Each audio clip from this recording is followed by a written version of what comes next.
امریکہ اور اسرائیل کی جانب سے ایران پر جارحیت کا سلسلہ جاری ہے۔ اسرائیلی اور امریکی افواج کی جانب سے عوامی مقامات پر بھی درندگی کی جا رہی ہے۔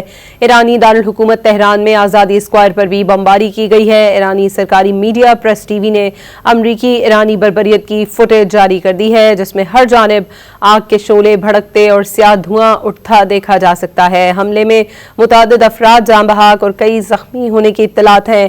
جائے وقوع پر کئی گاڑیاں تباہ ہوئی ہیں اور ریسکیو اہلکاروں کو امدادی کارروائیوں میں مصروف دیکھا جا سکتا ہے۔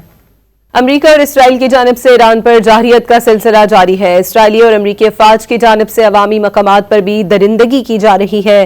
ایرانی دارالحکومت تہران میں آزادی اسکوائر پر بھی بمباری کی گئی ہے۔ ایرانی سرکاری میڈیا پریس ٹی وی نے امریکی ایرانی بربریت کی فوٹیج جاری کر دی ہے، جس میں ہر جانب آگ کے شعلے بھڑکتے اور سیاہ دھواں اٹھتا دیکھا جا سکتا ہے۔ حملے میں متعدد افراد جاں بحق اور کئی زخمی ہونے کی اطلاعات ہیں۔